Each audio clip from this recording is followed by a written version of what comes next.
Assalamualaikum warahmatullahi wabarakatuh.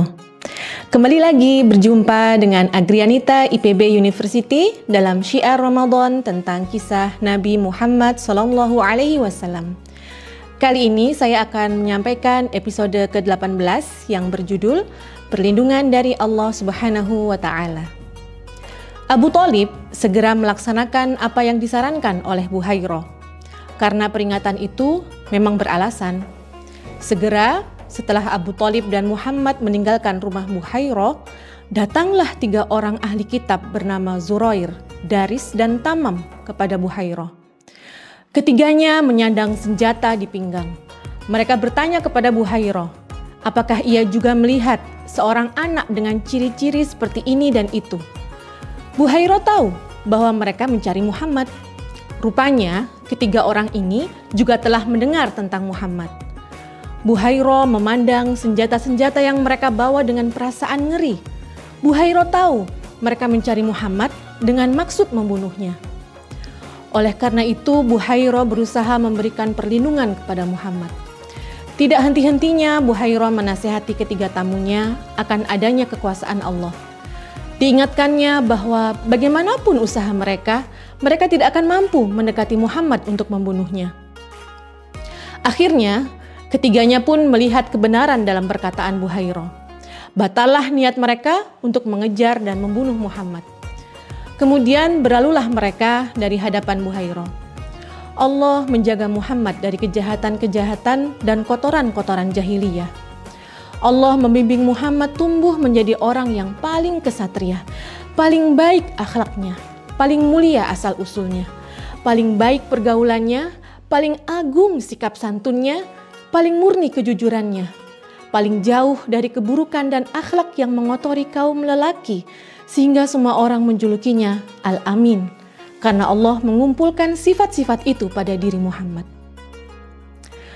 Kelak setelah menjadi Rasul, Muhammad bercerita tentang perlindungan Allah kepadanya sejak masa kecil dari segala bentuk kejahiliahan. Rasulullah bersabda, "Pada masa kecilku, aku bersama anak-anak kecil Quraisy mengangkut batu untuk suatu permainan yang biasa dilakukan anak-anak. Semua dari kami melepas baju untuk alas di atas pundak sebagai ganjalan untuk memikul batu. Aku maju dan mundur bersama mereka. Namun, tiba-tiba seseorang yang belum pernah aku lihat sebelumnya menamparku dengan tamparan yang amat menyakitkan. Ia berkata, 'Kenakan pakaianmu.' Kemudian aku mengambil pakaianku dan memakainya. Setelah itu, aku memikul batu di atas pundakku dengan tetap mengenakan pakaian dan tidak seperti teman-temanku." Muhammad juga pernah menjadi gembala sewaan untuk membantu Abu Thalib yang hidup dalam kemiskinan. Sebagai seorang remaja yang tumbuh di lingkungan Jazirah Arab, Muhammad juga mengalami perang. Perang itu disebut dengan Perang Fijar. Saat peperangan dimulai, umur Muhammad memasuki 15 tahun. Perang itu sendiri disebabkan oleh sebuah pembunuhan.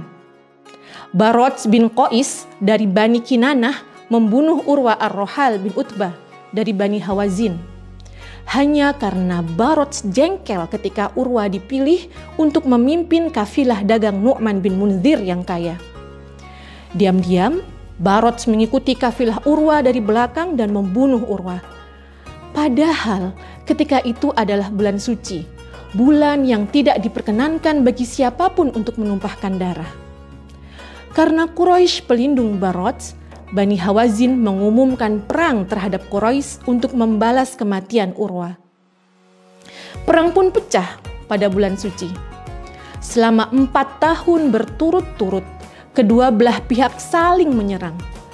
Dalam pertempuran itu, awalnya Muhammad bertugas memunguti anak panah lawan yang berjatuhan dan memberikannya kepada paman-pamannya. Namun, pada tahun-tahun berikutnya, dia juga ikut meluncurkan panah ke arah lawan untuk melindungi paman-pamannya. Perang pun berakhir dengan perdamaian ala pedalaman. Pihak yang menderita lebih sedikit korban manusianya harus membayar ganti rugi kepada pihak lainnya sejumlah selisih kelebihan korban. Dalam hal ini, pihak Quraisy yang lebih sedikit menderita korban harus membayar kelebihan korban sebanyak 20 orang Hawazin. Penasaran dengan Barods bin Qais? Barods bin Qais, si penyebab perang Fijar ini adalah seorang pemabuk. Karena merusak citra sukunya, dia diusir dan mendapat naungan suku lain. Namun di sana, dia juga mabuk berat dan membuat onar sehingga diusir lagi.